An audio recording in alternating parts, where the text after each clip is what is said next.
all the participants who are here in the meeting. It is also my pleasure to welcome the subscribers to this workshop. So let us proceed.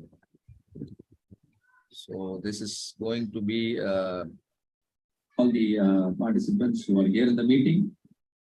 2 hours, yeah, 2 hours of learning. So let me just, yeah. So please confirm that my screen is visible to all of you and I am properly audible. I hope the voice is clear and my screen is visible. Can I get a confirmation? Yeah. Thank you. Thank you. Right. So, of course, this is my profile and I'm quickly moving on to the subject. So before we start, so there are a few points which I also would like to highlight. And generally people think that Six Sigma is not for everyone and Six Sigma is difficult, but actually it is not. Actually, it is not. What is required is a passion, right? And to learn and then implement and then benefit out of it. So whether you are a beginner or you are a practicing professional, whether you are just trying to make a career using Six Sigma, or you are already a green belt, already a black belt, or you are already a master black belt, you are a consultant helping industries, I'll make sure you still benefit from the program. There will be new learnings, right? So that is the guarantee I give, and it is absolutely okay. Whatever level you are with respect to the Six Sigma, concepts and tools and techniques. And then we are going to follow interactive learning system, which means every single slide I will be explaining, you will be watching, you will be learning from it, and then you are expected to respond at the end of every slide. You just have to give me a confirmation that you learned from it, and then I move on to the next slide, right? And in case there are any challenges, you are most welcome to type your questions in the chat box so that it will get attended, right, within this workshop. And also, definitely all of you have been informed about the workshop, and there are some participation certificate, yes, but definitely over and above what has been promised to you, there are certain surprise benefits which will be announced towards at the end of the workshop. So make sure you wait till the end of the workshop and then come to know about all the bonuses and additional benefits, and so that you will also be provided the same. I hope all of you are now excited to kickstart your learning journey in the field of Six Sigma, right? So I just wanted to know from you, if you are really excited, highly excited about learning the Six Sigma, please go ahead and type and yes in the chat box so that I can quickly take you through my slides. Let me see how excited people are here. Thank you. Thank you so much. Thank you so much. And this is amazing. So everyone is saying yes. I love your interest, right? So the expected outcome, what can you expect from me the next 1.5 hours or so? You will clearly understand the concept of operational excellence. Then you will also understand the philosophies behind organizational success, such as the Toyota and Motorola, how they succeeded. Such a big organization, they produced some breakthrough results when they were actually undergoing certain struggle, right? So what was their philosophies and principles behind? What is that people inside Motorola and Toyota, they lived, and we are going to reveal the secret for you. And then in the process, all of you will get familiarized with the Six Sigma tools and techniques, lean tools and techniques, right? So all these tools and techniques you will be coming to know, and you will also get a clear picture of roadmap towards achieving excellence. Whether it is organizational excellence or career excellence for yourself, yes, the same roadmap will help, right? So what is that roadmap we are talking about? And that also you come to know. That will be the last agenda.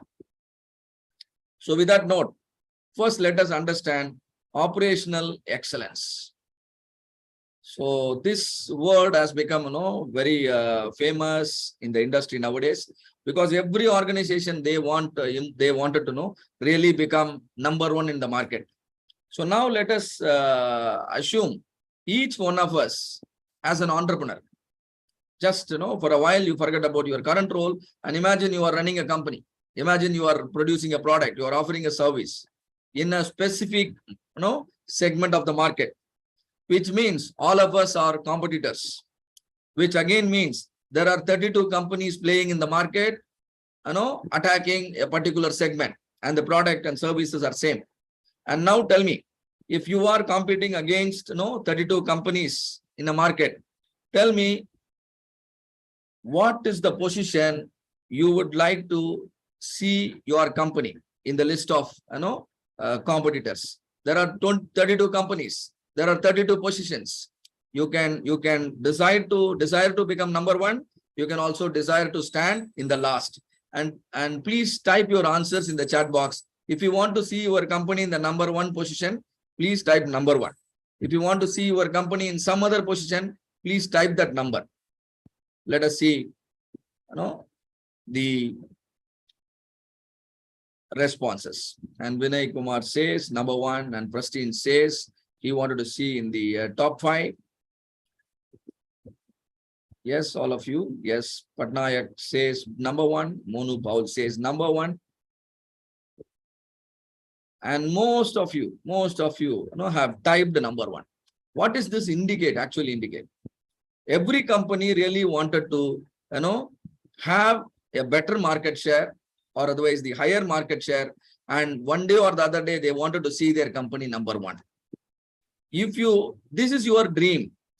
If you make a progress, if you start making a progress towards actually making the dream become a reality, then the drive is called operational excellence. You have a dream of becoming number one, making your company number one in the market. And if you are able to make a progress, if you are in progress in the sense, you are moving in the very correct direction, which means definitely success will fall in place. Only thing is the speed of your progress is going to decide the date, but for sure you are going to succeed. Such an aggressive campaign is called operational excellence. And please understand, it is not going to be a one-man show. It is going to be a team effort. Everyone in the company, starting from the CEO till the security, everyone should be involved in the process, and everyone should contribute to the progress of the company. And thereby, what will happen? Slowly and steadily, your market share will keep improving. Such a drive is called operational excellence. So there are two things very important. One is everyone should be involved in the process. Another one is set of leaders are required. Set of leaders are required to drive everyone in the correct direction. Otherwise, what will happen? Your energy, effort, and resources will get scattered in the wrong, in the unnecessary direction, and then it might take, a longer time to actually become number one. If you really wanted to see the results happening in the shortest possible time, you require everyone's involvement. You also require the leader's commitment. So such a drive is called operational excellence. So operational excellence is a systematic approach in industrial organization to attain best-in-class performance in terms of productivity, in terms of quality, and delivery of products and services. Right? Every single project we do, that is pre-decided. That has been pre-decided. That is, we ensure that every single project aligns perfectly in line with our strategy of, improving the market share. Right? So in order to really make our company number one, we need to have clear strategies, right? So operational excellence is not just, creating the strategy and setting the milestones and goals. It is an execution. Actually, people have to work, in real time. What you have been doing on a daily basis, that decides your monthly results. What you have been doing on a monthly basis, that decides your annual result. So what you have been doing on an annual basis, that decides your 3-year plan, 5-year plan, which are called the strategic goals. If all your strategies are successful, you will see your company on top of the list. This is what exactly Jio also did.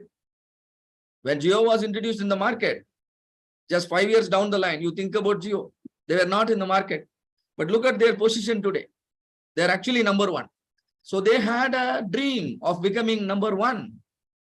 They had a clear strategy. They've executed it. Their management is committed. And everyone in Geo, they were involved in the process. And that's the reason why we are seeing Geo number one today. Their strategy is customer delight. They did everything to ensure customer is delighted.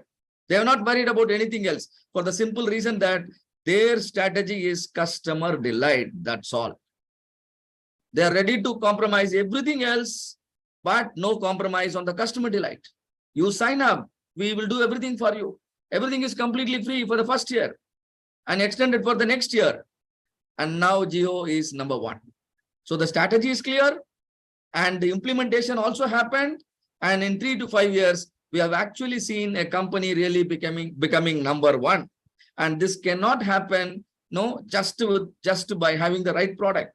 We should also have an aggressive team which will be putting their efforts exactly in the strategic direction. Thereby, the entire company can make a progress and actually achieve the dream they were thinking of. This is what is called operational excellence. And with the help of approaches like Lean and Six Sigma, you can perfectly execute it. I hope everyone here understood what exactly operational excellence is, right? And in the process, make sure you always perform 1% better in comparison to your competitors. So in your journey towards operational excellence, you are not giving any chance for your competitors to outperform you. So this will help your organization to achieve the target or achieve the goal in the earliest possible time. I hope everybody understood about the concept of operational excellence. If there are any questions, please type it in the chat box and we'll be able to answer it. Now, moving on to the next slide. Here, we need to understand the difference between an operational excellence model and the traditional business model. The traditional business model can also be called as the classical business model. Here, in the classical business model, the belief is quality is expensive, which means you want a high-class product, you want a high-quality product, obviously the price will be very high. This belief will support provided you are a monopoly, provided the price is decided by you in the market. But in most of the scenario, competitors exist. In most of the scenario, price is decided by the market. That means this belief is going to push your company backwards, right? We need to understand that. However, this is their language. And in order to maximize the profit, the company always thinks of increasing the price. I sell a product at 100 rupees. My manufacturing cost is 80 rupees. And now my profit is 20 rupees.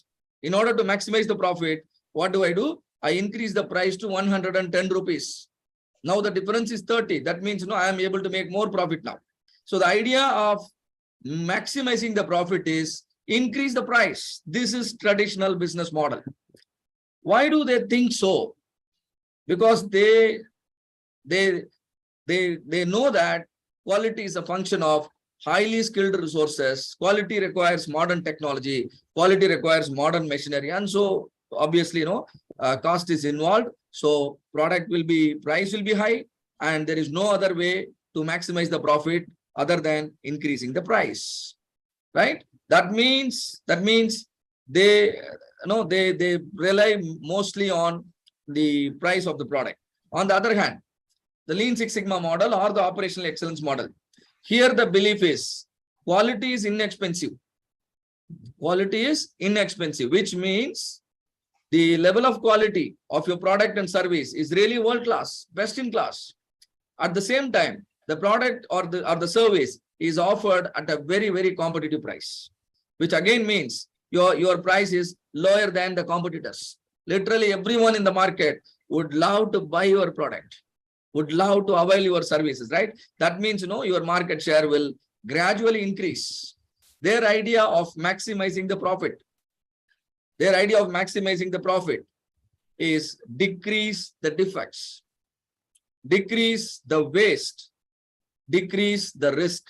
So we need to clearly understand what do we mean by the terms here. Defects, non-conformances, waste, unproductive activities, risk, obviously, everything comes with the risk. Now we are conducting the training program online. There is no guarantee that everyone is paying attention, proper attention. There is a risk involved in every minute of our life. But if you allow the risk to increase, you know what will happen? Eventually the failure will happen. You can better understand this by imagining, driving a car. Imagine you drive a car at 40 kilometer speed. There is a risk involved. Increase the speed to 80. Now the risk is, higher. Increase the speed to 120. Now eventually the failure will happen. So if you allow the risk to increase, obviously there will be failures. So these are the three major killers in any business, which we need to understand, we need to monitor and control, if possible, eliminate. What are the three? Defects, waste, and risk. If you minimize or eliminate the defects, which are the non-conformances, minimize or eliminate the waste, which are the unproductive activities, minimize or eliminate the risk, automatically your profit will get maximized. How that is going to happen, we are going to further understand. So better quality means lesser defects. Better quality means lesser waste. Better quality means lesser risk. The idea is completely different. No, it is you can completely see the difference from the between the left side and the right side. And moreover, the belief on the companies following traditional business model is quality and speed of operations are inversely proportional. But when you start believing on the points which we are highlighting on the right side, you will be able to relate the equation very much. Quality is directly proportional to the speed. That means your speed of operations will be very fast. At the same time, your quality levels will be best in class. This will obviously help you to minimize the cost. You are minimizing the time, you are minimizing the cost, you are minimizing the resource consumption, which means the quality is going up and up. At the same time, your expenses are coming down and down based on your efficient operations. And this will definitely create a win-win scenario. Your customer gets the best-in-class products, and you are able to manufacture it at a very competitive price. As a result, your profit gets maximized. So this is exactly the difference between the classical business model and the Lean Six Sigma or operational excellence model. Hope the difference is clearly understood. Now, we need to understand an important concept called cost of quality. Everything we do, there is a cost associated. For example, all of you are today attending the workshop, the webinar. You might think that the webinar is free, but definitely there is a cost associated. Because you have invested your time, because you are also putting efforts in the workshop so that you actually benefit out of it. Your time, your efforts are also equivalent to money, which means in your business also, there are several activities that are happening. There are thousands of employees. Each and every one is putting some effort, right? Each and every one is consuming time to carry out certain work. They do many activities to ensure a quality product is produced, to ensure always a quality product reaches the customer hands. And so there is a cost associated in manufacturing every single product, in offering service to every single customer, which is called the cost of quality. You will be taking proactive measures to prevent the failures that may happen. You may be taking proactive measures to monitor how the processes are going on. So these are called prevention and appraisal activities. These are called prevention and appraisal activities. These are done with a good intention of producing quality products. And so the cost associated with the prevention and appraisal activities are called the cost of good quality. All of you are today attending the training program. The cost that you spend in attending the training program is actually a cost of good quality that can help you prevent some failures in the future. With the knowledge you are gaining, you will definitely be able to prevent certain failures that may otherwise happen in the future. So all the activities that you do with a good intention of ensuring quality, with a good intention of preventing the failures, that is called cost of good quality. But in spite of your best efforts to prevent the failure, there could be occasions a failure can happen. Your product is getting rejected in the quality inspection. Customer is raising a claim because your product has failed before the warranty. So these are called failures. There will be a cost associated with each failure. The cost associated with each failure is now called as cost of poor quality. So anything you do, please understand whether is it coming under the cost of good quality or coming under the cost of poor quality. If it is coming under cost of good quality, yes, you spend wisely. But if it is coming under cost of poor quality, try to eliminate. Generally, the failures can be of three categories, in my opinion. Quality failures, speed failures, and risk-related failures. Quality failures, which are nothing but the defects, which are nothing but the non-conformances, and speed-related failure. Speed-related failure means everything is going well, but not on time. Everything is going well, but not on time. Your customer has to wait, wait to receive the order delivered. Lot of waiting time, right? Why? There are struggles going on, inefficiencies happening. So, which is making your customers wait, and on-time delivery is a big problem. So, speed-related problem. Similarly, risk-related problem. The process is producing results, but not every time, occasionally, because the risk is more. Because the risk is more, obviously, the failure rate will be more. So these three can be the root of all the failures that you could see. And people can easily see the quality failures. Because if you don't see, your customer will see. If there is a problem in your product, if you don't identify, obviously your customer will identify. And then will write badly about your company in the social media. And can go for a warranty claim. Right? Can go for anything, isn't it? So quality failures generally comes to the surface automatically. If you consider if you document the quality related problems, and if you also account them properly, you will be able to realize that 4 to 5% of the sales is burned in the form of cost of poor quality. 4 to 5% of the sales is burnt in the form of cost of poor quality. Some examples include the internal rejections or external rejections. You can reject, your customer can reject, and warranty claims, the repairs, the rework that is happening, the product recall.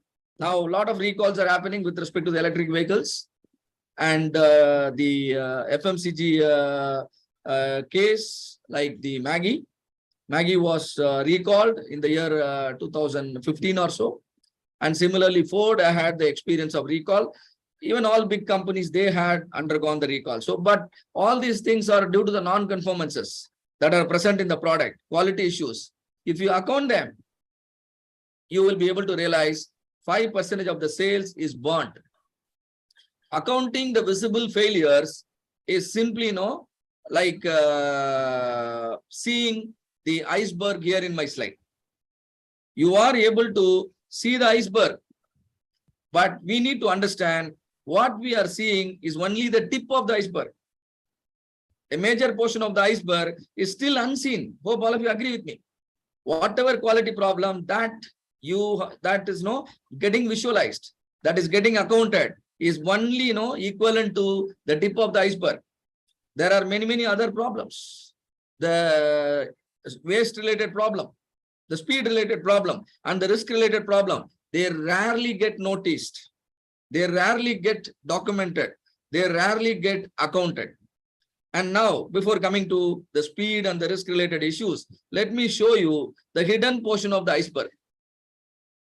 The hidden portion of the iceberg, you will be able to see if I uncover the water. So let me do it for all of you. And now I have uncovered the water for you.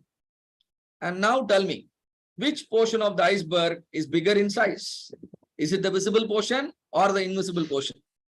And which portion of the iceberg is stronger, which is difficult to demolish, whether the visible portion or the invisible portion? Obviously, the invisible portion will be bigger as well as stronger. So if you really wanted to fight against such invisible failures, you need knowledgeable, skillful, and very effective employees, very effective managers and leaders. Only they could visualize problem can be, hidden inside the water, right? Similarly, lot of failures, could have been hidden in your organization, that must be brought to the surface. It should be visualized properly. And then team have to work on, controlling them. Otherwise, what happened? These monsters will eat away all your profit. And now, since there are two components, visible failures as well as invisible failure. When I sum them up, now I will be able to realize 20 to 45% of the sales is burnt in the form of cost of poor quality. Now tell me, give me a honest figure. How much is your profit margin? Is your profit margin is also similar to 20 to 45%, or your profit margin is running in single digit? Your profit margin is running in single digit. That will be the story with many, many companies, which means if those companies properly focus on the defects, waste, as well as risk, and attack both visible failures as well as invisible failures, they will be able to achieve breakthrough improvements, which is nothing but doubling or tripling your profit margin, right? And let me show you few invisible failures. If you are already able to visualize these failures in your workplace, and definitely know you are an asset to your company. You are an asset to your company if you are having the habit of monitoring and controlling these failures. This is not an exhaustive list. This is only a small example I am giving. Longer setup time. Every time, if the setup activity consumes more than 10 minutes, it should be considered a failure. How many of us recognize that as a failure? All the setup should happen in less than 10 minutes. We have a tool to make it happen, which is called single minute exchange of dice. Single minute means we make it happen in single digit. That's all, in less than 10 minutes, right? Same manner. There are other tools, longer cycle time. What is the cycle time? Cycle time is the time you consume to produce a product on an average. There is one more tool called takt time. That's the time within which your customer expects you to produce, a product. The speed at which your customer expects you to produce is called takt time. The speed at which you actually produce a product is called cycle time. If your cycle time is more than takt time, do you think the deliveries will happen on time? No. Your customer has to wait. So on-time delivery is a big challenge. If you really wanted to make deliveries on time, start monitoring the cycle time of the bottleneck process, because it is fundamentally the bottleneck process that finally become responsible for the delay. So can you keep an additional eye on the bottleneck process and make sure the cycle time is brought down at least below the takt time to ensure on-time deliveries? So if on-time deliveries are not happening, probably your customer, some point of time he may not tolerate, and then finally continue doing the business with your competitor, right? So in addition to monitoring and controlling the quality problem, it is also equally important to monitor and control the speed and risk related problems. If you don't do this, these monsters will gradually eat away all your profit, and then finally you will be left with nothing, right? I'm sure all of you have understood the purpose of the slide. If there are any questions, please put it in the chat box. Right. Hope everyone is, with our pace and content. Now, there is a question here to all the participants here. There are different cars I'm showing in my slide. With your opinion, in your opinion, choose the car which you feel it as a quality car. So which is a quality car? Out of the four, which one you feel it as a quality car? I wanted to see your answers in the chat box. Please, all of you participate. Type your option in the chat box. I'll wait for your responses. All of you, please type. If you feel it is BMW, type BMW. If you feel it is I-20, type I-20. You feel it is the Desire, type Desire. Or Quid. There are a lot of responses now. Let me check. And I could see BMW, Suzuki, fourth one. I could see BMW again. And I could also see one answer, all of them. BMW again. And another answer supporting all. Very good. So I could see most of us choosing BMW because we often confuse between quality and luxury. That's the reason why we end up straight away choosing BMW. But if you actually look at the four cars, all these cars are popular. We have seen all of them, in good numbers on the roads, which means they were accepted by the customer. They were successful products, right? So the answer to my question is, all the cars are quality cars. Then what's the difference? Customer segment is the difference. Customer segment is different, and so requirements are different. But however, the concerned car has met the requirement of the concerned customer segment, which means all the cars in my slide are quality cars. So we need to have, gain a proper clarity on quality. So what is quality? Simply stated, quality comes from meeting customer expectations. All of you have come with certain expectations. You are able to go happily at the end of the workshop. That means the workshop is also of world class because all of you are happy. This is the meaning of, world class, best in class. So quality will automatically happen if you meet your customer's expectation. Now, how can we make it happen? We need to do 4 activities. First activity, first of all, understand your customer requirement. Understand your customer and understand their requirement. Understanding a customer means the segment should be understood. What kind of customer segment we are going to attack? Their age group, their income group, their habits, everything, you should have a clarity. And then their requirements in specific statements. Their requirements in specific statements, particularly, the requirements should be measurable. If you convert the requirements into specific statement and convert the specific statement into appropriate numbers, nothing but the specifications, first step is done. This is called first step. This is what we call it CTQ, critical to quality characteristics. Every single product comes with specifications. If your specifications are exactly as per the requirements, definitely your product will be accepted in the market. It is most of the time product fail because the specifications and customer requirements do not meet. So the first and foremost requirement towards building a world-class product is understanding your customer's requirement. You must use tools and techniques. There are tools called voice of customer analysis. There are tools called voice of business analysis. There are tools called Kano model. There are tools called quality function deployment.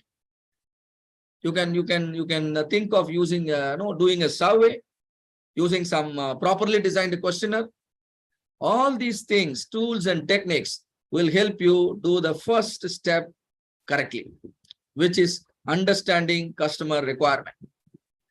Now that you have set of requirement, now that you have specification, you are now good to proceed to the next step. The next step is designing the product, designing the service. The input is the specifications. The specifications are available. Now, how can you actually design the product, the aesthetics, the functionality, the performance, everything you need to take care by carefully designing the product. And now the design is, good. And now you make a prototype. We make a prototype only to understand how good the design is.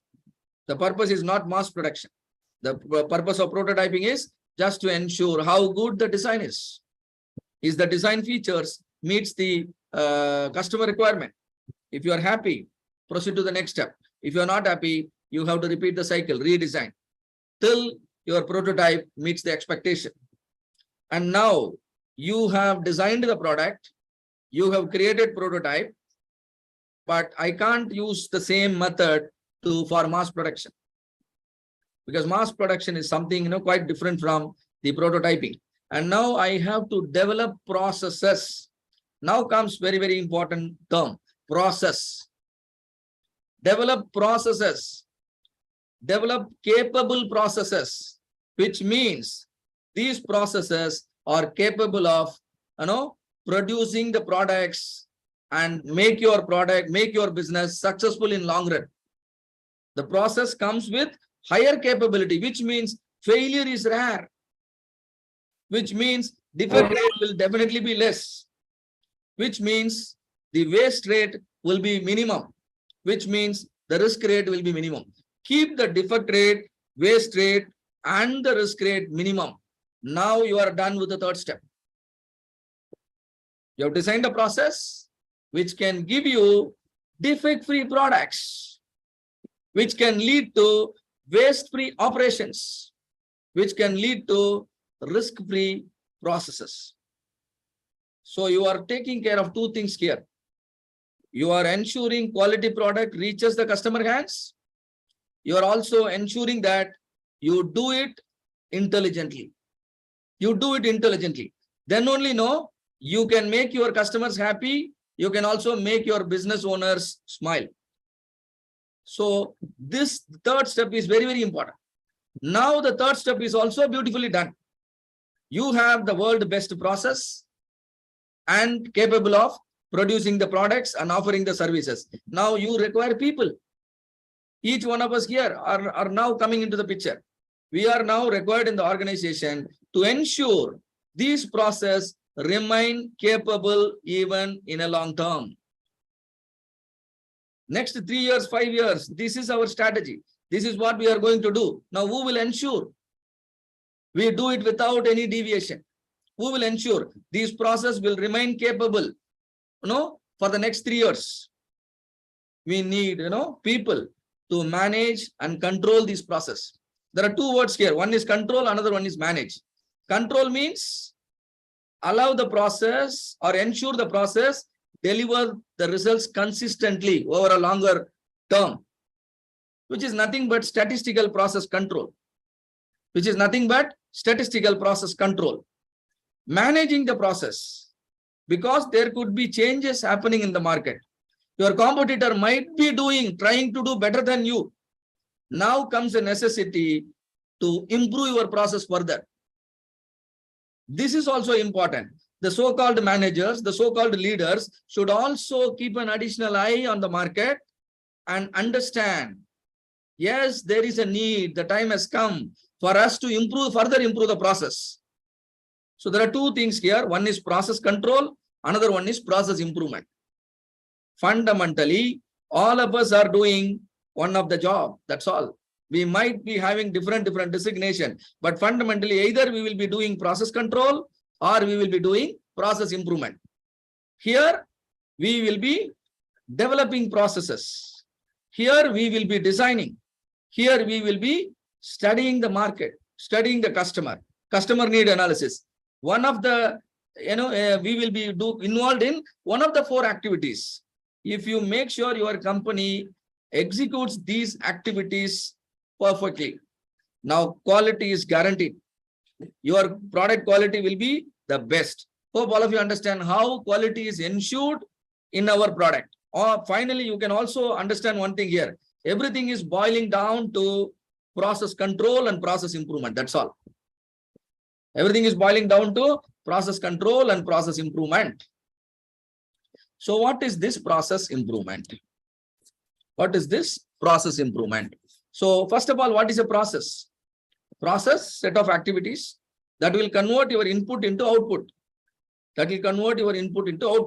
And process has got 2 parameters. One is called effectiveness. Another one is called efficiency. What is effectiveness? The process is, capable of producing the output or capable of converting the input into defect-free outputs. Inputs into defect-free outputs. Defect never happens. Every single product, comes with all features, meeting exactly the requirements. That means absolutely there are no defects. Absolutely there are no conformances. Now your process is effective. If there is a defect happening, it is simply because of the level of effectiveness of your process. You have designed your process in a way that defects can happen. So the root cause of the defects, the root cause of all the rejections that are happening, is fundamentally poor effectiveness of the process. Now, how can you measure the effectiveness? You can measure it using different metrics. Sigma level is a measure of process effectiveness. If the process sigma level is 6, the process is considered super effective. The process is considered to produce defect-free output if the effectiveness is 6 sigma level. So what is the sigma level? How to measure this? That you need to really deep dive and then understand. So ineffectiveness leads to defect. Controlling defect by improving the effectiveness is called Six Sigma approach. On the other hand, coming to the efficiency, in the process of converting the input to acceptable output, what are you trying to do? You are trying to delight your customer. But in the process, you might fail to delight your business owner, which is also equally important, which is very important for the existence of the company. You keep your customers happy. Why not you think about your business owner? What do you produce is extremely good. Customer is happy. But how do you produce is extremely bad. Now your business owner is not happy, unhappy. So what is equally important to effectiveness is your efficiency, the way of doing work, how much resource you consume while performing every single activity. You overconsume a resource. Do you think you are efficient? No. Charge in. You need to ensure only the resources are consumed only in exactly required quantities. And now comes the question, what is a resource? Is it resource is only money, material, the machineries, manpower, effort required, time, floor space, everything is a resource. What can be done by sitting in a 100 square feet space? If you do the same thing by sitting in 1,000 square feet space, then you are inefficient. What can be done in 10 minutes? If you do it in 20 minutes, you are inefficient.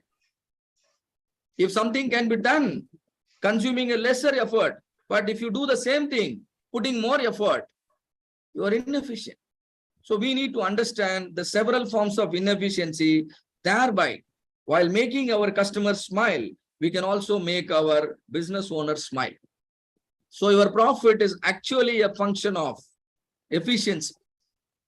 Your profit is actually a function of efficiency. This effectiveness can only assure revenue. But the efficiency, while in addition to ensuring the revenue, it also ensures your profit. Both your top line as well as the bottom line depends on your process, depends on the characteristics of the process in terms of effectiveness as well as in terms of efficiency.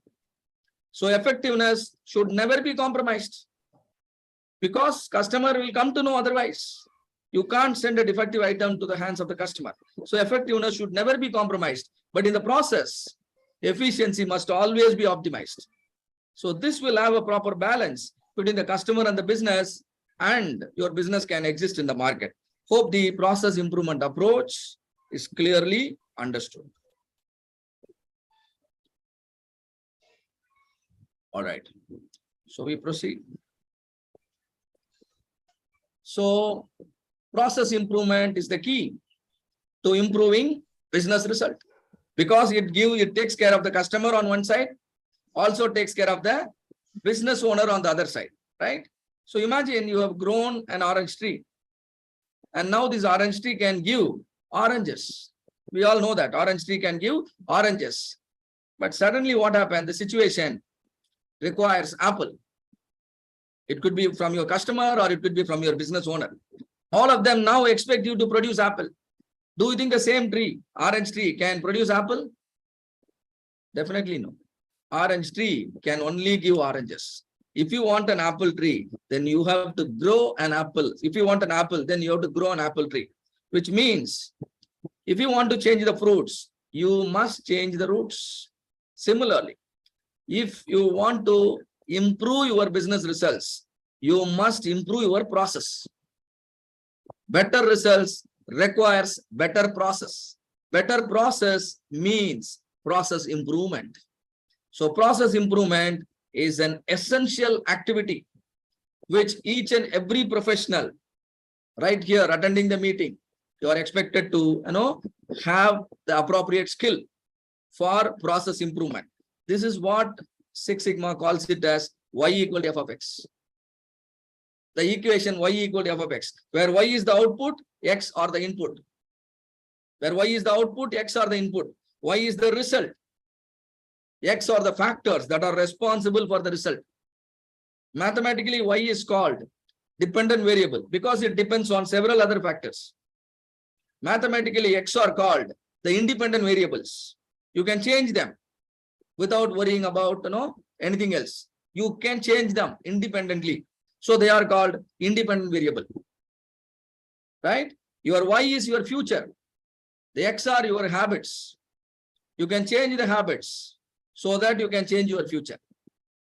Right? You can't change your future directly, but definitely by changing the habits, you can change your future. Same way, definitely by knowing what are the inputs that goes into my process. Inputs are not just the material inputs. The process conditions are also inputs. The pressure, temperature, the tool machine setting, the skill of the operator, everything is actually, acting as an X. If you learn to control the X, you will be able to control the Y. This is what is called process improvement approach. Now, just to let me understand whether all of you have grabbed the point or not, let us consider the product as a coffee. Let us consider the product as a coffee. In a coffee, we all as a customer, what do we expect? We expect a good taste. The taste of the coffee is the outcome, is the output. Now I request all of you to type the appropriate inputs that are required to produce a tastier coffee. All of you get my point? Please share your inputs in the chat box, whichever you think is required to produce a tastier coffee. Please type it in the chat box. Now the time is yours. I'll wait for your response.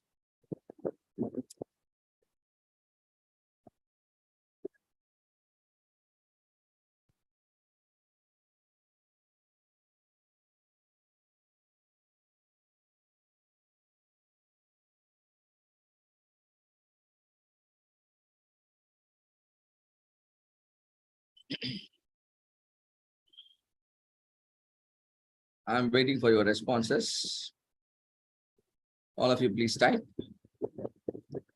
Milk, sugar, coffee, ingredients. Please spell out, spell out. All of you, please be participative. This is a promise we all have made right at the beginning, right? Your participation. So all of you. Ingredients again.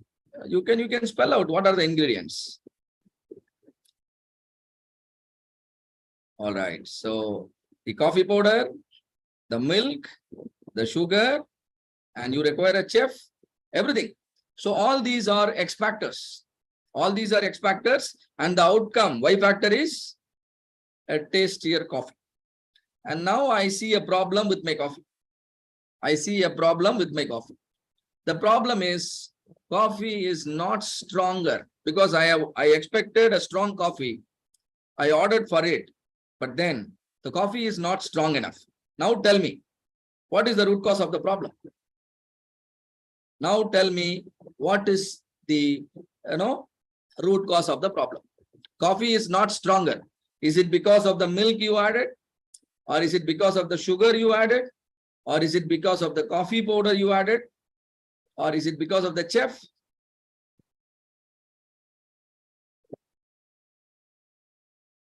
Yes, I expect people to make a guess. It's not a difficult job. Yes, somebody says chef, and somebody says not understanding the requirement of customer, and someone says coffee powder and milk. I love the answer. I'll tell you why it is. Coffee powder and milk. Yes, you are absolutely correct. If I add milk excessively, that may reduce the strongness of the coffee, isn't it? Because a coffee means milk is prescribed, a particular ml of milk. If I add more than that, Probably that will bring down the strongness. And now two ways failure can happen. One is excessive milk. Another one is lesser amount of coffee powder. Now there are two factors I suspect. Now tell me, out of the two factors, which has got more impact?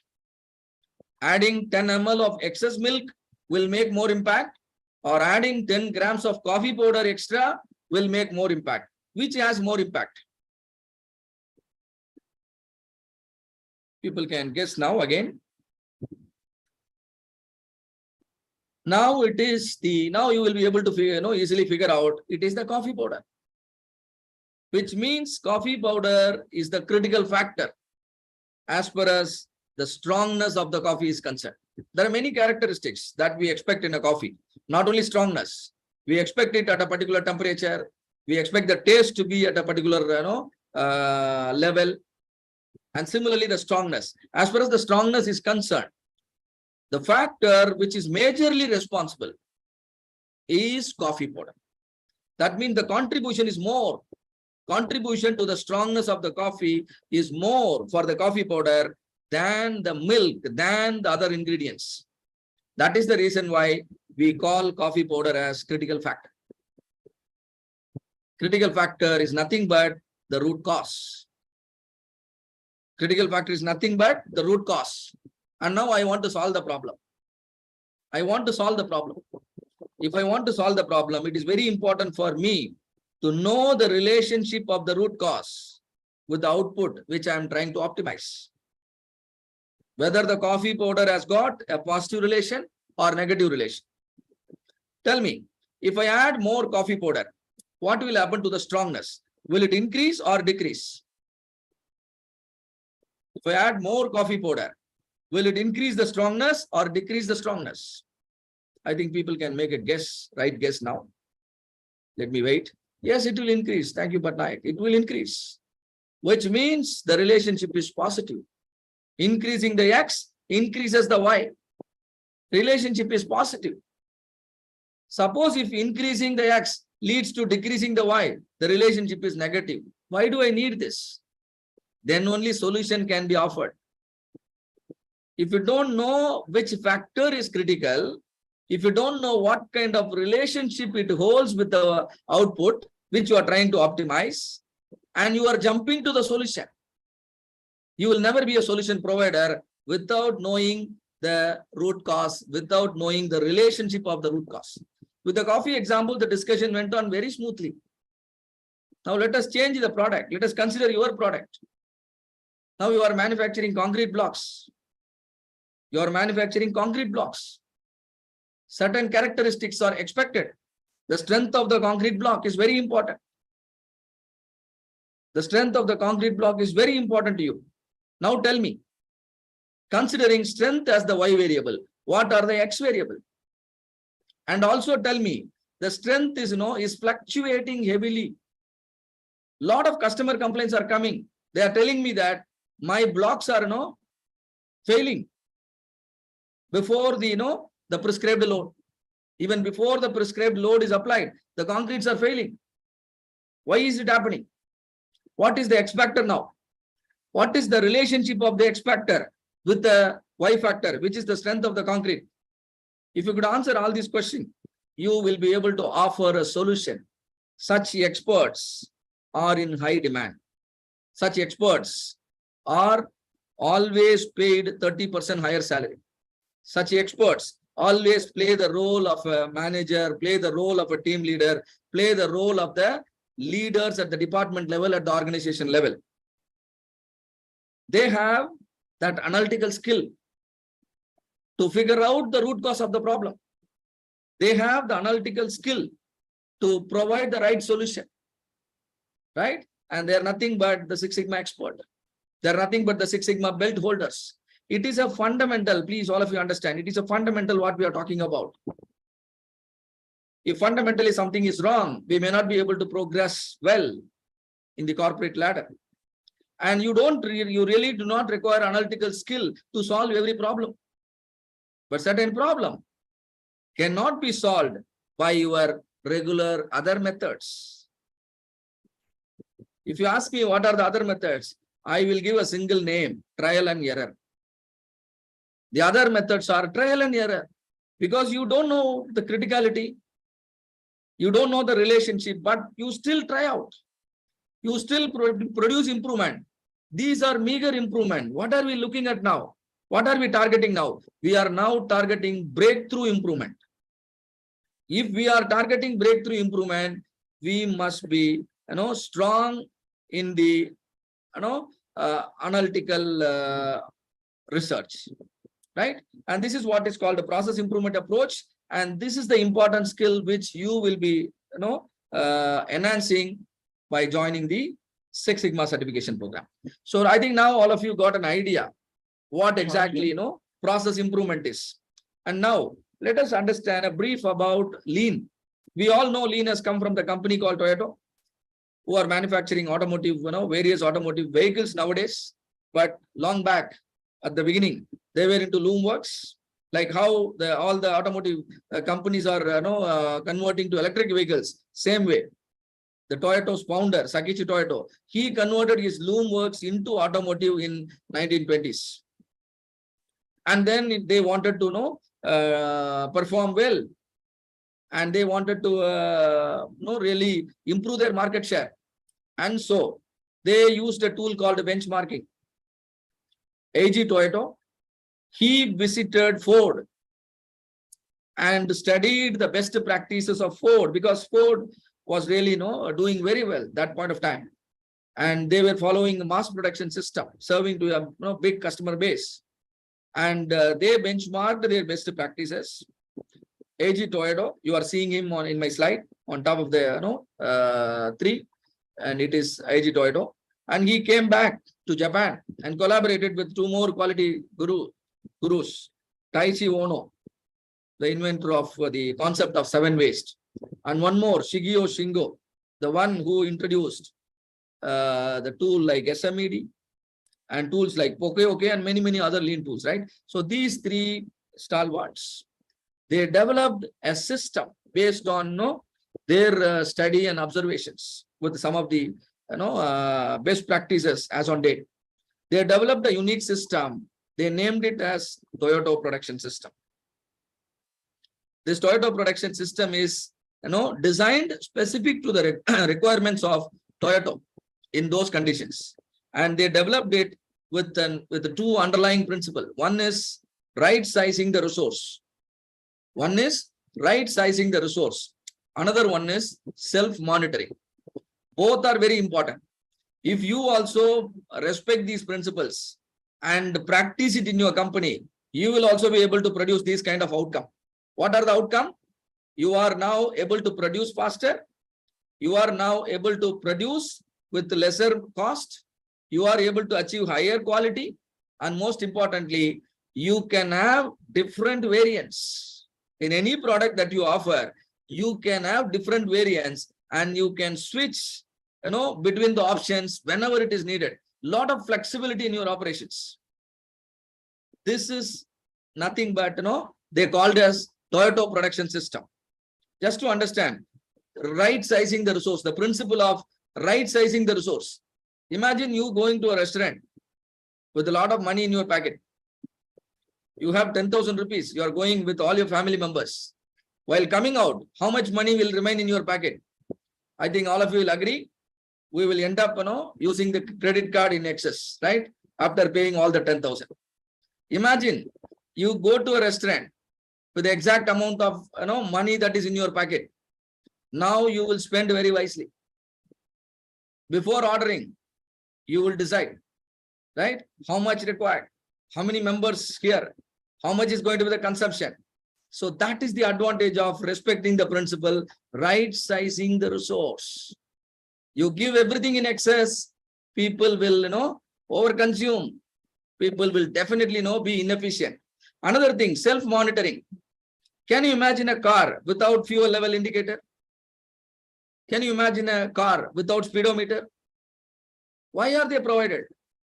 They are provided to monitor certain functions. Whether the car is having a fuel or not, how do you know? You require some monitoring. Can you think of similar monitoring system for each and every resource. If it is a machine, create a dashboard. If it is an employee, create a dashboard. If it is a department, create a dashboard. If it is an organization, create a dashboard. A dashboard for everything. Automatically, your processes, their performance will be super effective. The performance will be super efficient. If not today, definitely the progress will be towards making your business process super effective and super efficient because it is under monitor. Your dashboard will reflect it every single minute, right? And this is the idea, whole idea behind Toyota production system is this. This has, garnered global attention. Everybody is surprised seeing the growth of Toyota, seeing the success, kind of breakthrough they have achieved. And so, like all of you here, the quality gurus across the globe, they studied what Toyota have been doing inside. They studied, they did some research on Toyota production system, and they concluded that such principles, such systems, such tools and techniques should be available to each and every company, no matter what it is, no matter how big it is. So they renamed it as Lean. It is fundamentally the Toyota production system, which all of us are trying to understand and trying to copy and trying to implement in a professional manner. What we call it benchmarking, right? So this is, the Lean is nothing but the revised version of Toyota production system. Only the language is different. Concept is same. We all must thank Toyota and the founders for giving us such a beautiful, principles and system. So these are the 4 important principles which everyone inside Toyota respected.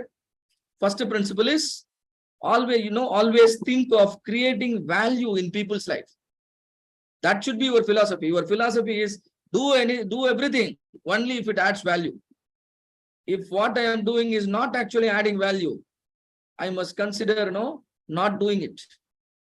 Because in customers' eye, it is not value adding. I keep a lot of inventory, but in customers' eye, it is not value adding. So I should not do it. That's all. Same way, there are many other forms of inefficiency, not just inventory. Excessive transportation. You can't actually bill your customer for all the excessive transportation you are doing. Excessive motion. Why it is happening? The layout is poorly designed. Excessive motion. Overproduction. Why it is happening? The forecasting is very poor. The accuracy of forecasting is bad. So all these things, all these are forms of inefficiency. If anything you do that doesn't add value in the customer's eye, it is called, it is called a wasteful activity. So always think of adding value in the eyes of the customer. If that is not happening, what you are doing is a wasteful activity. So this is the philosophy for everything you are doing. Whether you are moving a small piece of paper, or you are designing a big machine, or you are designing a big layout for your factory, this should be your philosophy. First principle. Principle number 2, right process will produce right result. Only apple tree can give apple. Orange tree can never give apple. Y equal to f of x. Keep that in mind. That is the second principle. Principle number 3, focus on developing people, developing partners. Who are people? Your employees. Who are partners? Your suppliers, your vendors. Can you think about them? Empower them, equip them, make them knowledgeable, make them skillful. They'll make your organization super effective. Make sure you make people effective. In return, they will make organization effective. That is principle number 3. Principle number 4, systematic problem solving, and hence organization learning. Systematic problem solving means y equal to f of x. Exactly the way we are speaking currently. Every problem, there will be a root cause. Otherwise, the problem cannot repeat. Every problem has got a root cause. Only if it is not attended, the problem will repeat. If you have some recurring problems happening, very frequently, billing has error. Very frequently, deliveries are getting delayed. Very frequently, customer complaints are coming. Every single day, the machine is breaks down. Recurring. which means root cause is not attacked. Your people are always reacting to the symptoms and never bother to understand the root cause. So you have to switch from your existing method to systematic way of problem solving. And if you solve the problem, the advantage is there will be a new learning. Can you document the learning? Can you re-standardize the process so that the same problem cannot happen again? Can you train your employee on the new learnings, which is called organization learning? This is how the maturity level improves. So these principles, along with the tools and techniques, today we call it as lean, and now it is successfully adopted by all companies. So this is house of TPS, house of Toyota production system. You can see the foundation, you can see the pillars, you can see the structure, and you can also see the results on the roof of the house. You should also create a similar structure, irrespective of whatever organization you belong to. Look at the foundation, the philosophies. There is stable and standardized process. You remember I talked about control, consistency. Consistency comes from here. Stable and standardized process, statistical process control, SOPs. SOPs and SPC will give you a proper foundation so that these kind of results can happen. Highest quality, lowest cost, shortest lead time. Everyone is happy. Everyone feel empowered. Best safety, higher morale. People love to work in your workplace. Everything will happen because of the foundation. Kaizen, small continuous improvement. Heijunka, an approach to an approach called leveling. Sharing the happiness, sharing the sadness, everything. If you do it equally, there will be less of problems. That's the logic. Can you also share everything that is happening in your factory equally, right? That is Heijunka. And you have just in time, right sizing the resource. You have Jidoka, monitoring. All these things, will definitely produce these kind of results. In order to make it happen, they further simplify. Our AG Toyota, our Taichi Wono and Shigio Shingo, they further simplified because people can't spend a lot of time in knowing all these things. So they developed very simple tools which are easy to understand, easy to implement. Tools such as Fivers, tools such as your Kanban, tools such as SMED. There are many tools which are very simple but highly effective, right? And all these things are nothing but the tools only, what you are seeing here, and which will ensure better result happens. So lean is all about identifying the unproductive activities. To make it very clear, let us use the word waste. If we are doing something in an unproductive manner, we need to understand what we are doing is a wasteful activity, which nobody generally comes forward and accept it. This is a big problem. You should also be a very good change agent to make people realize that what they have been doing is a wasteful activity as on date. Imagine the way the banking operations have transformed. How the banks were performing 5 years down the line, and how the transactions are happening today. None of us are going to the bank, but everything is now happening smoothly. These are all the outcome of lean thinking. Identify the unproductive activities, eliminate them. The result will be breakthrough improvement. Lean and Six Sigma are approaches for achieving breakthrough improvement, not meager improvements. If you are looking at meager improvements, rely on any other approach. It will work. But definitely, if you are matured enough, you will realize the importance of achieving breakthrough improvement, which is possible only with approaches like Lean and Six Sigma. And that has worked for many big brands. So it should work for you also. So adopting Lean and adopting Six Sigma is, making a choice between the two pictures I am showing. You can still continue to decide to, drive in the traffic environment, can lose your energy, can end up making no progress. You can also decide to come to the next picture where there is a clear highway, where you can enjoy your driving and you can see a significant improvement the way your car is, performing. If you are looking at performance, as well as if you are looking at, the work environment, if you wanted to improvise, you can adopt all these principles, which is called lean. So lean is all about simplification. Sometimes people misunderstand lean as a cost-cutting approach. No, it is not a cost-cutting approach. Lean will also resolve if there is an underconsumption of resource. Lean is not just overconsumption. The right word is optimizing the resource consumption. Right? So it is not cost-cutting. It is not eliminating people. It is simplification.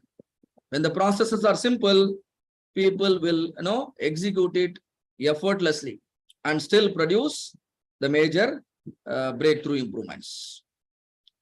So just to understand, let me do a small activity to understand one important tool of lean, which is Kaizen. Again, Kaizen is a Japanese word. Kaizen is a Japanese word where K stands for change, Gen stands for improvement. There is nothing wrong in changing for betterment, right? So small improvement that can be easily implemented are called Kaizens, right? Because a bigger problem happens only because of lots of smaller problems. If you have the habit of attacking the problems when they are small, bigger problem will never happen. So I expect each one of you to participate in the activity. Please take a piece of paper and a pen in your hand. All of you are ready? If you are ready with the paper and pen, please type ready in the chat box so that I will further explain. Please take a piece of paper and pen in your hand and then type ready so that I'll tell you what to do next. Ready? Others, all of you, please type your readiness.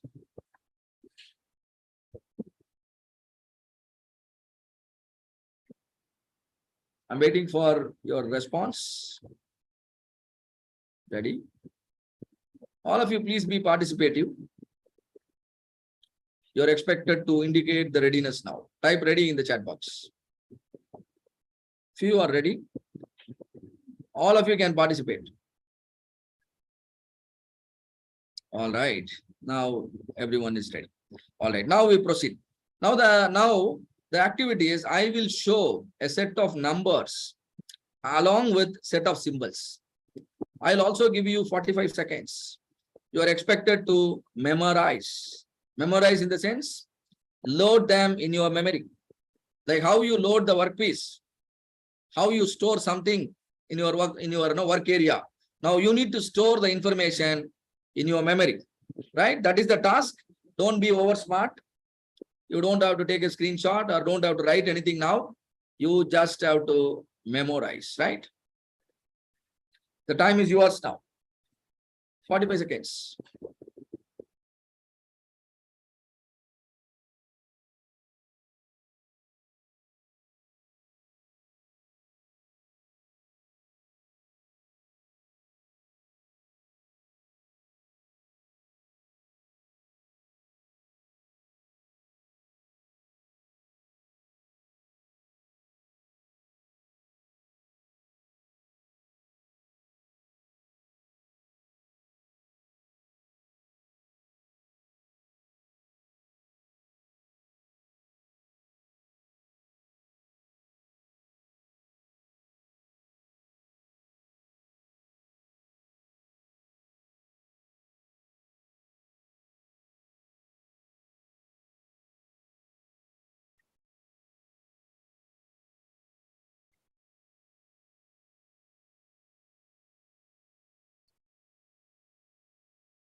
The 45 seconds is over now, which means now you have loaded them in your memory, which means you have stored them. Now you have to unload, you have to retrieve back. Please write it down in a piece of paper that you have. Please write down the numbers and the symbols according to your memory. Please reproduce them in your notebook. Now let us see how effective we are.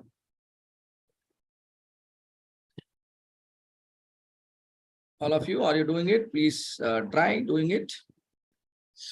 I'll give some 20 seconds or 30 seconds for that.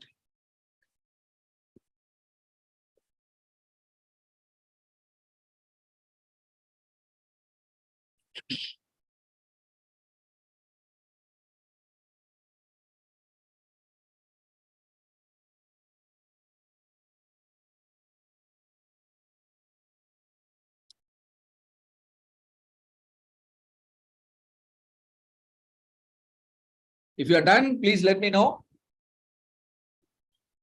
Are you done with the task? Please type done. Yeah, Vinay Kumar says done. Thank you, Vinay Kumar. Right. So all of you, I simply believe you are done with the task. Please stop writing now because you are done already. And now I will reveal so that you can cross verify how good you are in doing the task, right? And now here is the number and the symbol. Now please do a self-assessment and try to be, honest here. Try to do a simple assessment.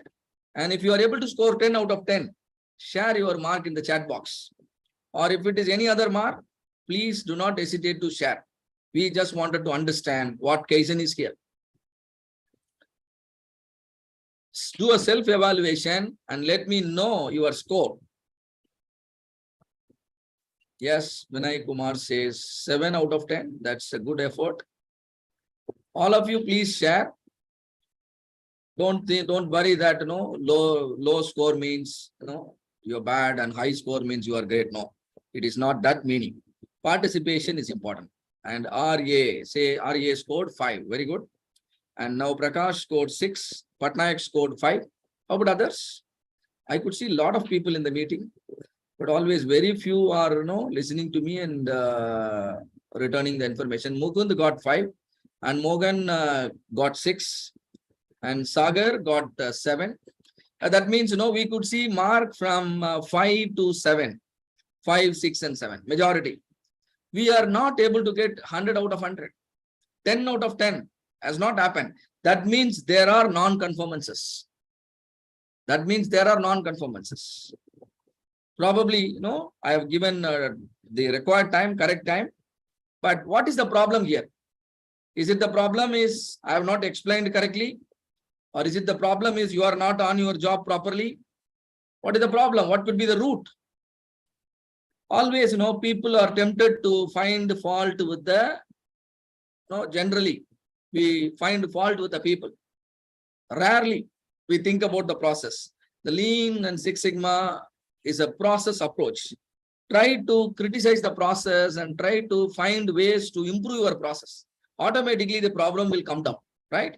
Instead of criticizing the people, you criticize the process. Let me do a small improvement in the process. The way I showed the number and symbol, I have changed it a bit. Can you now notice a pattern? Is it really helping you to store the information easily?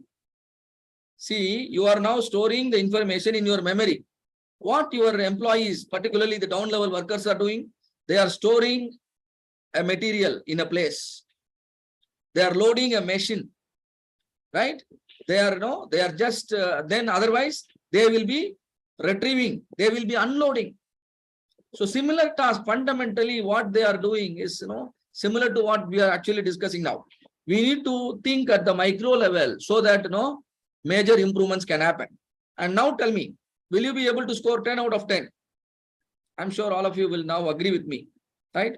And since there is a less scope for the, interactions here, I simply assume all of you agree that your results will improve. And now next level of Kaizen. And now definitely 10 out of 10, each one of you will be able to make, will be able to achieve. And initially you tried with the 45 seconds. Now tell me, how much time you may require now, both for memorizing as well as, retrieving. Can one of you tell me how much time you may require? Job is same. Only thing is I changed the method. How much time you may require? Let me see in the chat box. Do you think still 45 seconds are required?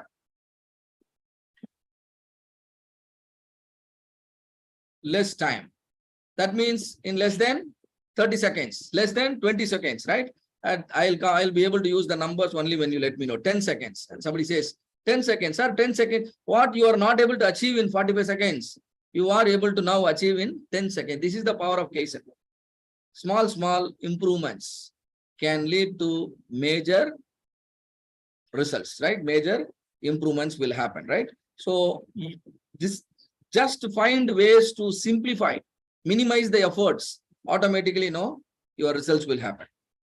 Like this is an example of a 5S. A workplace, is improved using a tool called 5S. Automatically, the productivity will improve, the quality will improve, cycle time will go down, and you will be able to sustain the results also, right? And all these things are happen. And there are plenty of examples I can give, which I will be doing it later on in our advanced training program. I think certain links are shared already in the chat box talking about our upcoming programs. Our programs are primarily Lean Six Sigma certification program. Whatever we speak here, we discuss in detail in our advanced classes, advanced training program. The training program will equip you with the right knowledge in right amount, in a right manner. As a result, you will be able to crack any certification exam. And our program comes with the inclusion of MSME Technology Development Center, Chennai, Government of India certification. Of course, any point of time you wanted to upgrade to international certification, we have a provision, right? Once you gain the enough confidence, go for any kind of certification, because these certifying bodies are charging you a huge money, 40,000, 50,000 rupees and up to 1 lakh. We really don't, encourage anyone to pay and then lose the money. Rather, you join our courses, be it a green belt, be it a black belt, be it a master black belt. We'll train you on the body of knowledge as per the international standards. We always, keep ourselves, with the standards like ASQ and IASSC. As a result, once you complete our training program, you not only qualify for the certification by MSME Technology Development Center in Chennai, you will also be eligible to crack the examination of, any international body. It can be ASQ, it can be IASSC, or it can be ILSSI, or it can be ISI, be it whatever, right? And we will be guiding you on the process, and then you can get certified, right? So the links are there, and there are some attractive offers that are happening. So you will be able to notice the offers and other things by opening the link, right? In the meantime, please check the details of the upcoming courses and the offers. And the offers are available only for limited number of seats. So those of you who are seriously interested to equip you in the right way, at the right place, with the right mentor, the opportunity is a click away, which is there in your chat box, right? So now continuing with the learning. So here are the tools which comes under TPS, which comes under Lean, right? And each and every tool has got, a huge potential for improvement, right? Good starting point could be 5S. Good starting point could be 5S, Kaizen. If you are able to adopt this, then you can move on to, the other tools. So these questions I'm skipping for now in the interest of time. All right. Similarly, how Toyota has become successful, we just now have seen. Same way, the US-based company, which is into electronic gadget manufacturing, the company Motorola, is the company which introduced the concept of Six Sigma, right? So they were also having a unit where the televisions are manufactured under a brand name called Accuser. There were a lot of customer complaints, a lot of warranty claims. Things were out of control. So it has gone to the extent of, the CEO, Bob Galvin, deciding to sell the brand. He sold the brand to a Japanese firm, Matsushita Electric.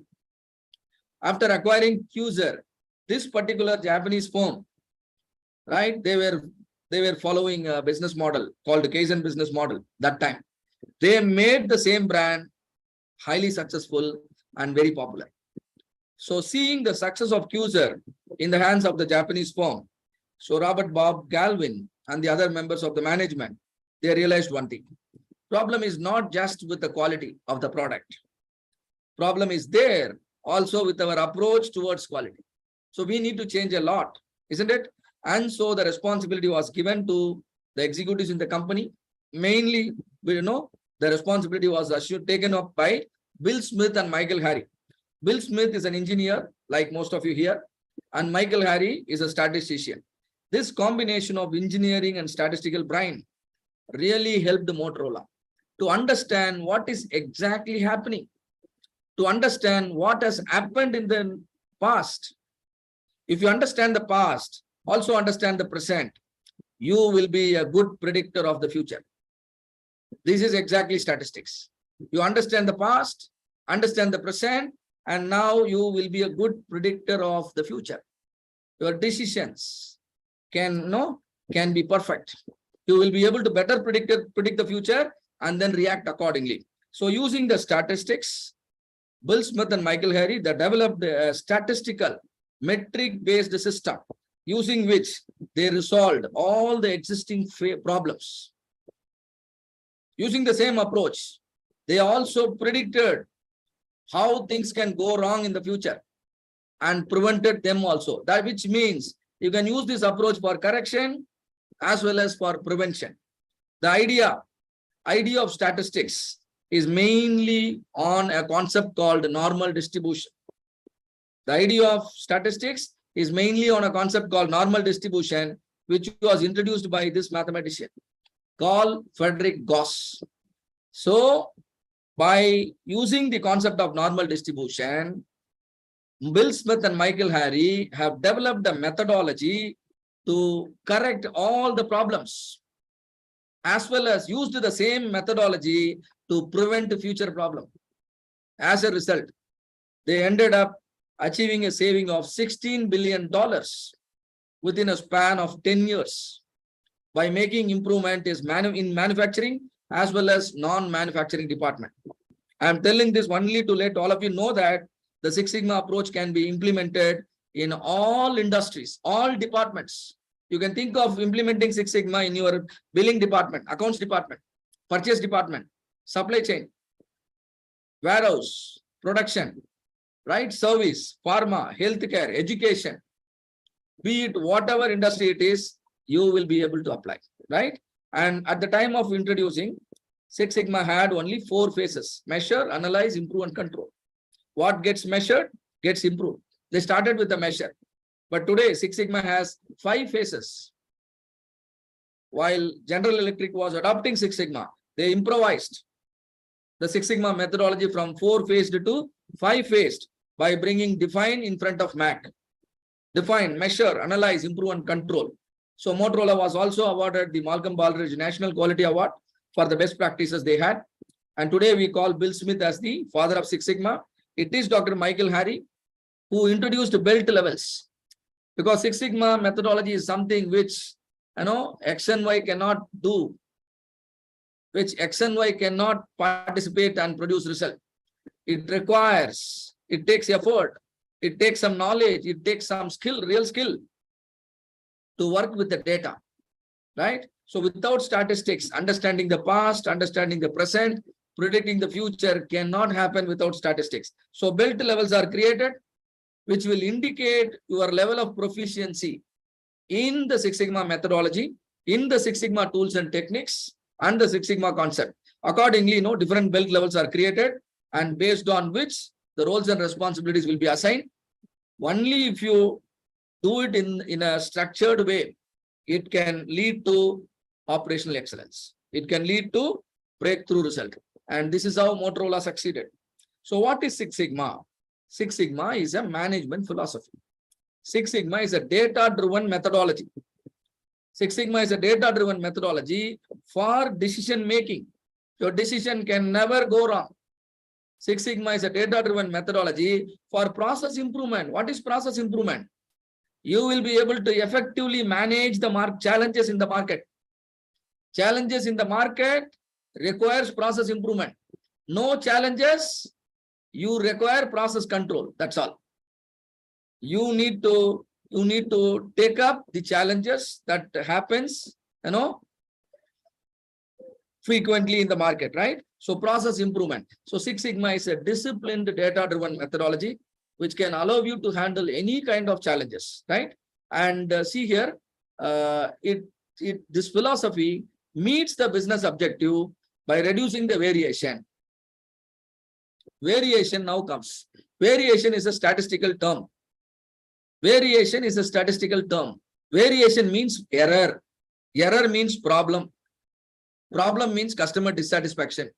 Problem means business dissatisfaction. If you really wanted to attack all these things, you must learn to understand the root of all these problems.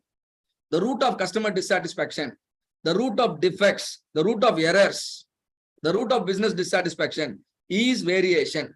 Some of you might find it difficult to digest my statement, but that is the fact. This is what the famous quality guru Takuchi also mentioned. Variation is a loss. Variation is a quality loss, right? And so variation is the root cause of the problem, defects. If you learn to control the variation, you are actually controlling problems. You are actually controlling failures. You are actually controlling defects. Look here, there are two processes. One process, bell-shaped means normal distribution. And this process is wider, means more variation. This process is narrower, means less variation.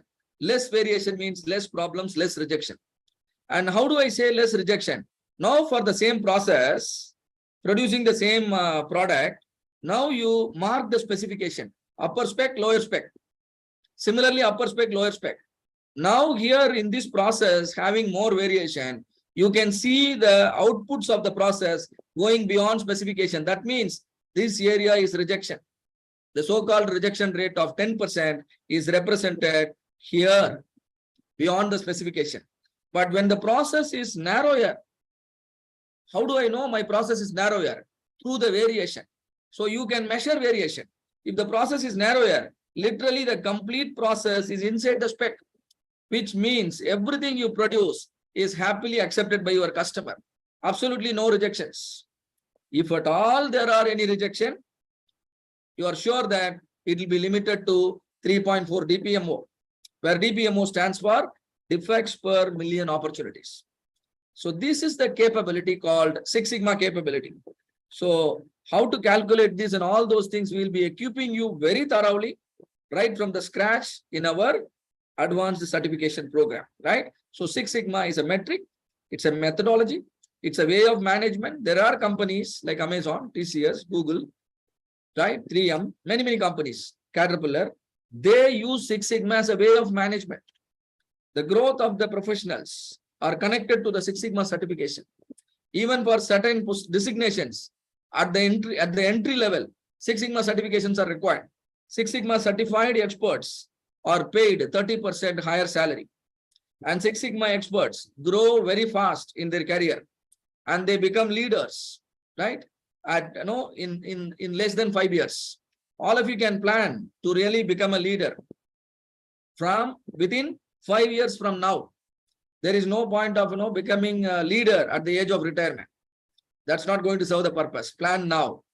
3 years down the line, you should see you on the top of the corporate ladder, right? And which is possible. And Six Sigma is a philosophy. Whatever we spoke can be applied everywhere, right? And Six Sigma is a metric, is a methodology, it's a way of management, and it is a philosophy, right? We can use it wherever it is required. So the methodology, slightly taking a deeper look. The first phase is define the problem. The problem well defined is off done. Measure. What cannot be measured cannot be improved. So measure is very important. And analyze. When you are analyzing, the goal should be to attack the root cause. Goal should be to find the root cause. And now improve. Now you actually attack the root cause. Actually attack the root cause, optimize the root cause, thereby your problem get reduced. And now you are able to see the improvement. Now think of sustaining it. So define means understanding the problem. Understanding the problem means you need numbers to understand the problem. This is what medical doctors are doing. For any health condition you go, doctor will look at the numbers. They will speak to you, but finally decisions based on the numbers, isn't it? The sugar level, the BP level, the platelet count, many things, right? So the numbers helps us to correctly understand the problem. But the problem is the number should be error-free. So you should be very good in collecting the data. Collect the data without measurement error. Collect the data without sampling error. We will be discussing at length We'll be learning everything from the scratch. And now you get a clear picture of the problem. The real intensity of the problem is now in your hands because you have undergone a phase called measure. And now why the problem is so much? The root cause. Identifying the root cause is not sufficient. Validate the root cause. Because we are now going to make changes in the process. Changes in the process are possible only if you are very clear with the root cause. So validation is important. Identifying the criminal is easy. But for punishing the criminal, evidence has to be submitted. Same way, understanding the root cause is easy. But for making changes in the work environment, validation is required. The statistical validation procedure is called hypothesis testing, which you need to master, right? And with that tool, you will see, your way of thinking is completely changing. Your way of approaching a problem, your way of approaching, the situation towards the root cause, there will be a major transformation. And then improve, having defined, having measured, having analyzed. Now you become eligible to talk about the solution. In all other scenario, we jump to the solution. Jumping to the solution will not serve the purpose, right? We need to go through. So solution means we actually attack the root cause. What is attacking the root cause? Optimize the X. You might be changing the temperature, you might be changing the tool setting, you might be changing the composition, you might be making changes on the right side, X. See, can you see, your thinking, maturity improves. In the define phase, we are talking about Y. In the measure phase, we are measuring Y. But in the analyze phase, we started thinking about the X on the right side. And now we are actually working on the X. And we continue to work on the X, which is called control. Because we know X, changing X will change Y. Improving X will improve Y. Controlling X will control Y. This is how we sustain the result. Your Y is your future, X are your habits. Change your habits, change your daily activities. Automatically, your business results will improve. This is what is Six Sigma methodology. How we are going to equip you, right? Using a very, very, powerful training pedagogy, using which each one of you will become an expert. I'm giving an assurance that you are going to be on the top 10% of the Six Sigma experts in the entire market. Just your decision can straight away position you on the top 10%, right? So define phase, we have carefully broken down into 3 simple steps, starting from problem identification, because visualization is also important. Most of the time problem is hidden. So how to visualize? What are the tools and what are the deliverable? So define phase, 3 steps, measure phase, 3 steps, same way analyze phase, 3 steps, improve and control, 3 each. Your whole learning journey with me is going to be learning 15 simple steps to effectively attack the defects, the waste, and the risk. And the result is error-free processes, failure-free processes, which means high-quality products, right? Your learning is going to be a walk in the park, no? Because we are going to teach you step by step, right? You will see, gradually you are undergoing the transformation if you go through the steps, as per our training pedagogy. And in define phase, there are certain tools. The important ones I have mapped here. I'm not going to read out, but we will be talking about all these tools, right? Which means you will be able to practice. We always ensure there is a proper balance between theory and practice, right? Theory without practice is useless, but practice without theory is dangerous, right?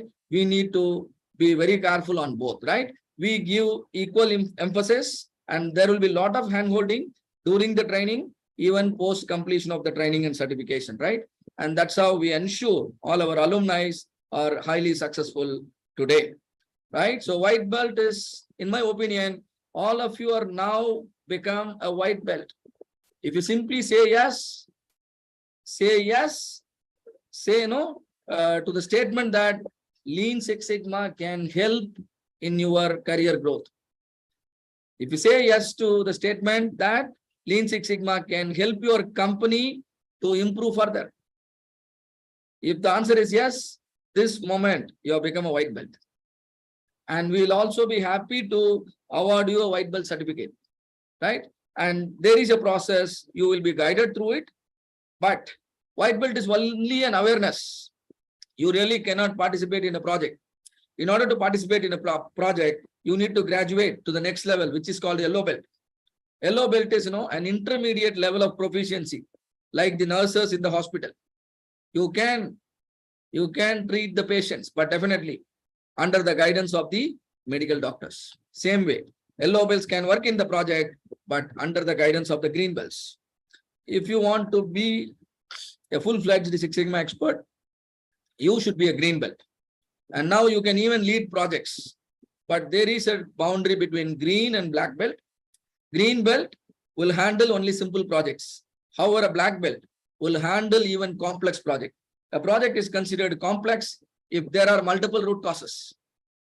A project is considered complex if multiple departments are involved in the problem, a cross-functional problem, right?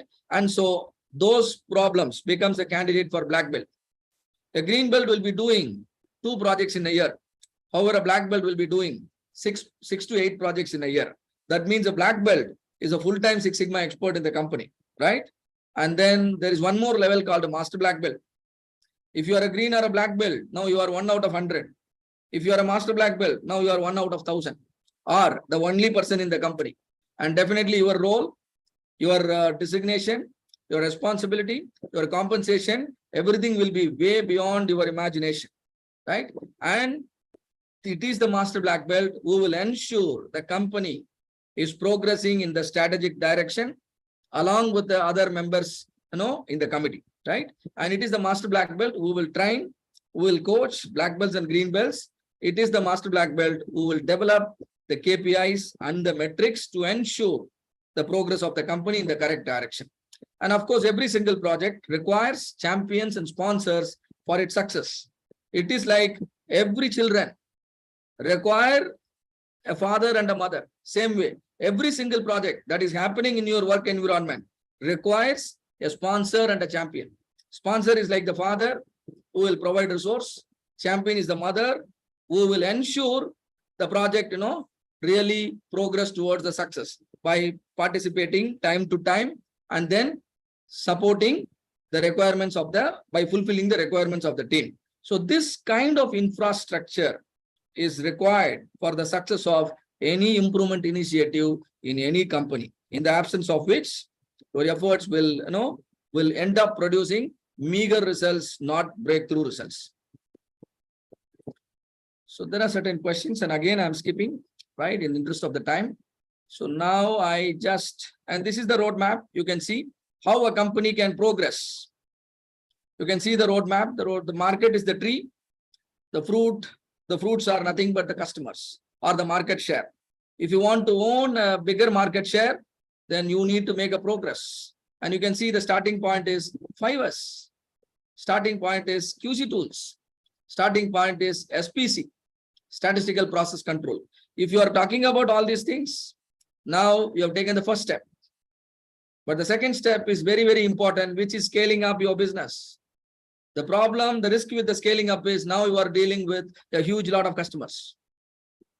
If you require a good sleep, your processes should be error-free. Otherwise, you might end up landing with a huge lot of customers, and then you will always have sleepless nights. If you really wanted to ensure you acquire the market share at the same time, you are able to, you are not facing any challenges, then you need to focus on process characterization and optimization, which is nothing but process improvement, which is very much possible using the methodology called DMAIC. And now further improvement is focusing on new product development. Why you are shifting to new product development? Because your processes takes care of the quality of the product. And now you focus on new product development, which is called as design for Six Sigma. Developing new products at the Six Sigma quality, requires a methodology called DMADV. which is called design for Six Sigma, right? So increase in Sigma level requires exponential defect reduction, and defect reduction requires process improvement. So slowly we move from trial and error to systematic problem solving. And then, slowly your employees become effective, become managers and become leaders, and the leaders will spread the culture. And that's how, companies achieve breakthrough improvement. So these are the points we have learned from this particular session, right? Operational excellence means executing the strategy, not just creating the strategy. Create a strategy and see to that you live it.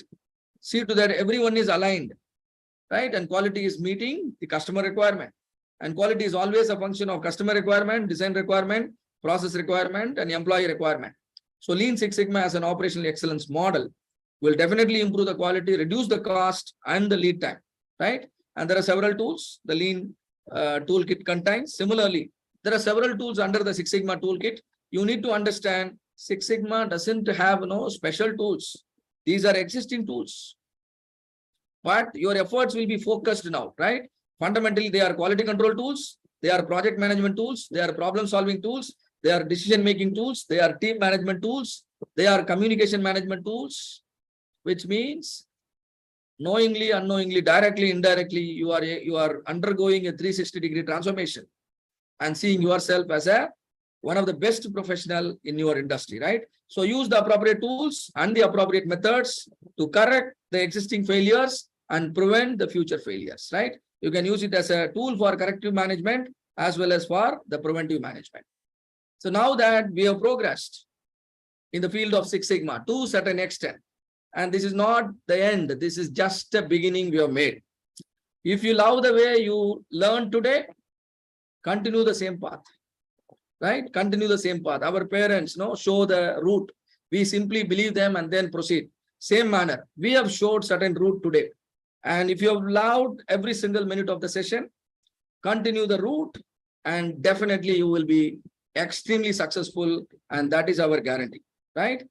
And if you realize how amazing it will be if you also become a Six Sigma green belt, Six Sigma black belt, or a Six Sigma master black belt.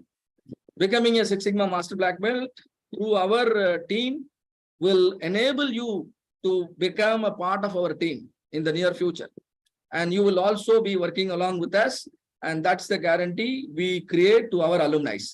And also, if you wanted to grab the top level managerial roles and leadership roles and the opportunities that exist in the today's market, you must consider upgrading yourself. You might be having a degree, you might be having an experience, but this certificate really matters to recruiters.